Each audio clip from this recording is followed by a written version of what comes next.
What's the most frustrating part about being a musician right now? Just all the interviews and like the. Having good music, here comes your band, follow it right now.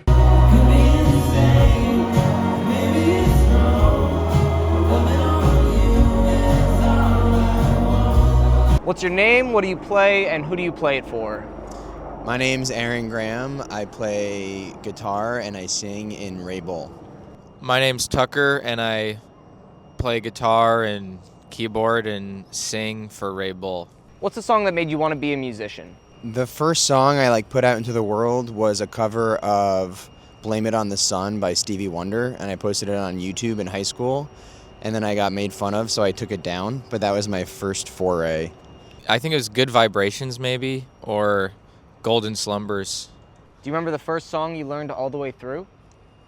To play or to sing? To play. Or to to sing, I feel like it's just kind of memorizing lyrics, but Yeah. learned how to play. I took guitar lessons, and I think in the first couple of weeks I learned, I think it's the Kinks' Sunny Side of Life. Is that the name of it? Sunny Afternoon? Sunny Afternoon. That was the first song I learned on guitar. Maybe, yeah. That's a good one. I learned I Will by the the Beatles Beatles? On guitar? on ukulele. Wow. Big Beatles guy? Yeah, I mean, my dad loved the Beatles, and I had a ukulele, and they got me a little songbook of how to play Beatles songs on ukulele. Yeah. Who's your favorite Beatle? Oh, I mean, Just say come it. on. I mean, Paul's pretty good. He's still alive, so he's got that edge on them. On Fair the rest. enough. I guess for you, it's more of a longevity kind of thing. Right. It's a long game for me. Yeah, I mean, I don't know why they ducked out right at the...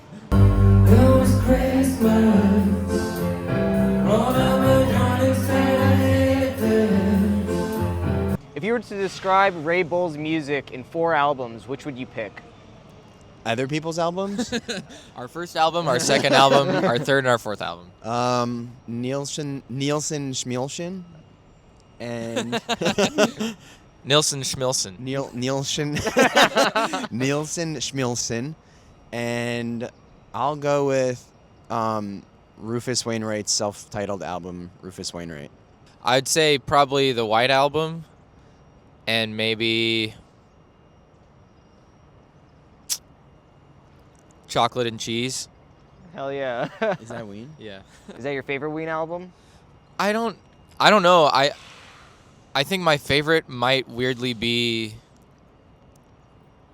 It might be Quebec or White Pepper, kind of Yeah. their more mature stuff. Yeah, I feel Not mature like that. Later on. Later on. I feel like White Pepper is very Beatle friendly. It is. I didn't want to say White Album and White Pepper though. Too much white. Kind of iconic. True. She's been a drinker all your life, dear. I cried and said, how did we miss this? How did we miss this? Who's a band or artist that everyone should know but nobody does? I like Blue Jean Tierney, or who's the guy we did a cover of? Bobby. I forget his last name. We don't even know. He's so niche. We don't even know his name. His name is Bobby Charles. I don't honestly know that much about him or his life, but there's an album that he has. I don't remember the name of it.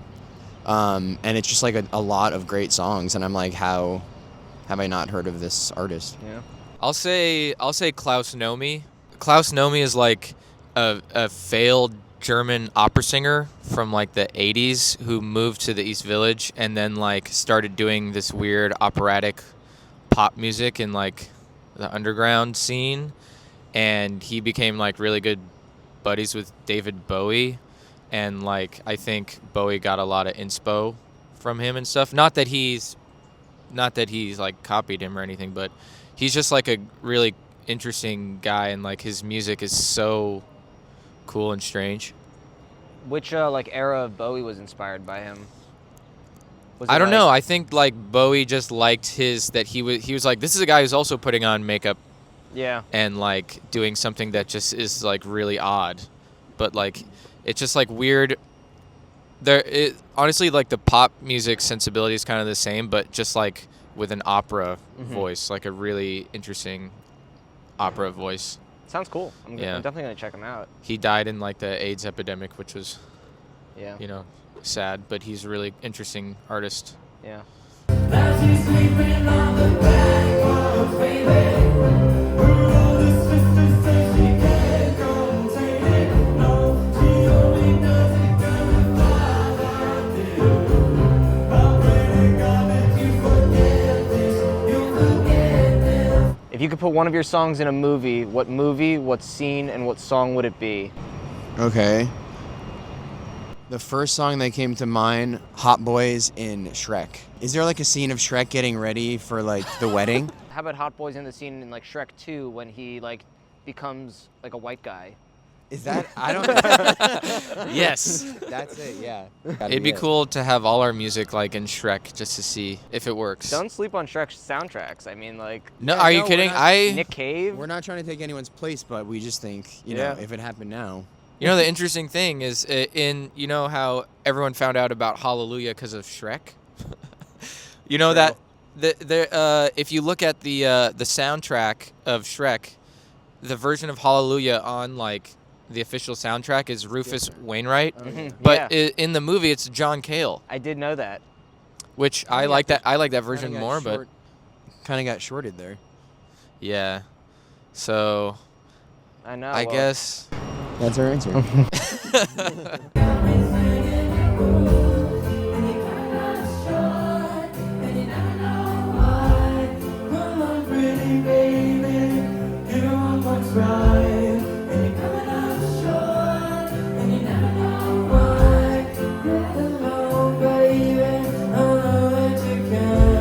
If a fictional character could be your band manager, who would you pick? Maybe like the grandpa from Hey Arnold. I don't know why. He's just like crotchety and has cool elbows. He does have cool elbows. He does have cool elbows. I'm gonna say Hey Arnold himself. Oh yeah, no, he would be so fucking annoying. Yeah, okay. I don't even. No, yeah, let's do it. Let's do Hey Arnold.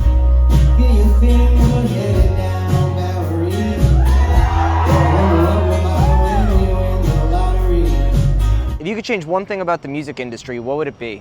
I would get rid of the stream count and the monthly listeners on any streaming service. Maybe get rid of Spotify. Oh, get rid of Get rid Spotify. of just the monolithic, you know, DSPs that kind of make living wages for artists kind of an impossible dream. Who's an artist you hate to admit that you love? I don't know if I have a good answer. No, not like a Lionel Richie fan or anything? No, I've never listened. Why to would one. you? What would you? What's the hate to admit about that? It sucks to admit you like the Beatles, kind of. It's just like exhausting. It's like, but I guess it's fine. I kind of like Bruno Mars, That's a good one. but he also just No, seems he's- like a he's- nice guy. So No, it has nothing to do with them personally. I guess Yeah. it's more of just like the social association that you would get from yeah. liking someone. Yeah, I'll say Bruno Mars.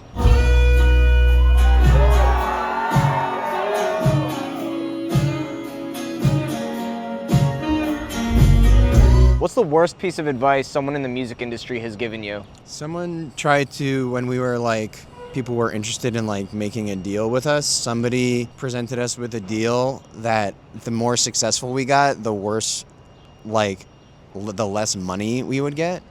And I guess his advice being sign it. Yeah.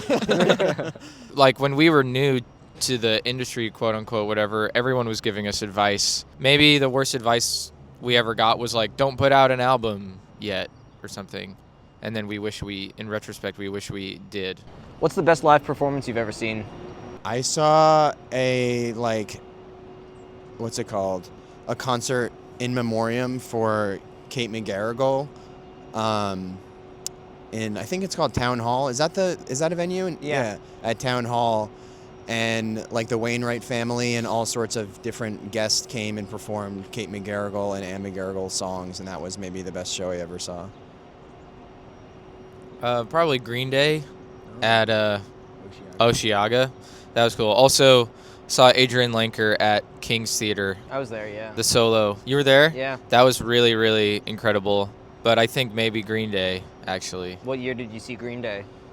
What was that? 2024? 2 years Four? Oh, so they're still on top of their game? I was like, Unbelievable. Yeah. They are like the best performers we saw there. Yeah. They had so much stamina, and he looked incredible. He looked like a 18-year-old kid. Yeah. Be careful. Or no, he just he looked like a young guy up there. Like It was really it made me like Green Day more.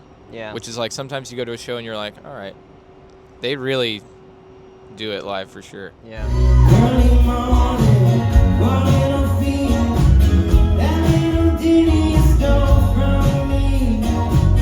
Chicken is dancing under the sheets. You reach for his head and he turns into me. What's a band that everyone loves that you don't get? Led Zeppelin. Who don't I get? Rush. I get Rush. I don't get Rush. I mean, I mean, maybe I could say something like the Grateful Dead, but only because there's like a level of like ferocity and commitment to the fan base that is so beyond me or something. But I do feel like if I committed to like learning about it, I would get there. But for now, it's like this thing off in the distance that I'm like, I'm not a part of the club, so I see it, but I don't fully, doesn't click. What's the most frustrating part about being a musician right now? Just all the interviews and like the.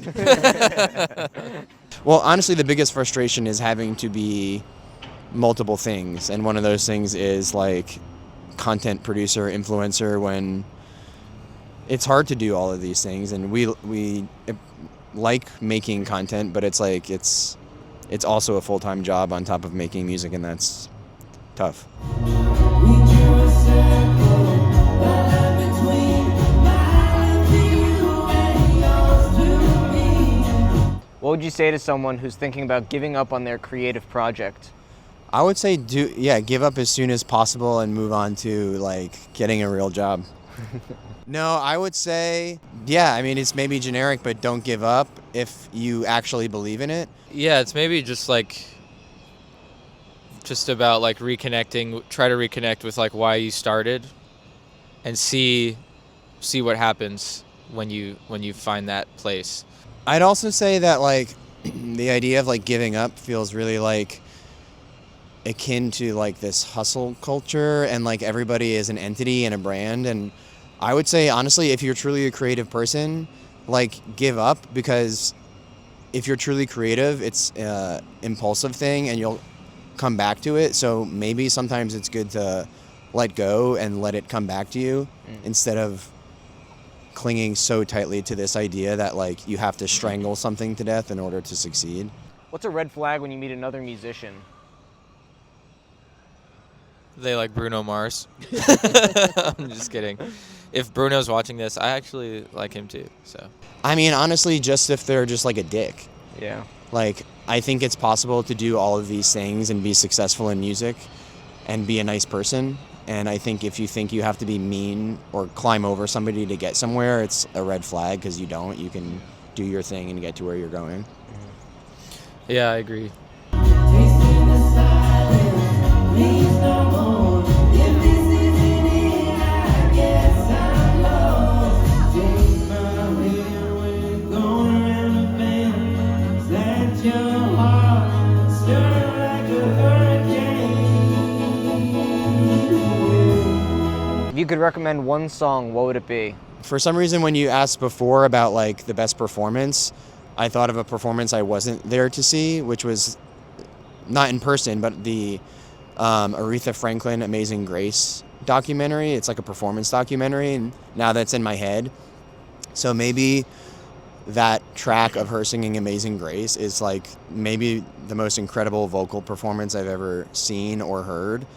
And I feel like they could send that song to space to show the aliens like what we're capable of. So maybe that song. All right, and what do you love about music? I love that music is really hard to tarnish. Like, it's really easy to constantly have a personal relationship with music and incorporate it in your life. And it's one of the few things that just can truly make you feel good and like quickly change where you're at in your head. And it's just a pretty good invention by us humans.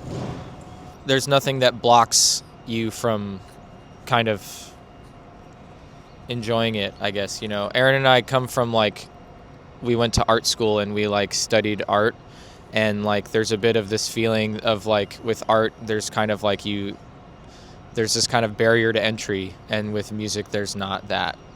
It's just totally, you know, anyone can connect to it. It's like a human thing. So that's, you know. All right, that's it. Thank you very much. Nice to meet you. I flubbed so many of those. No, that's all right. I'll say it again.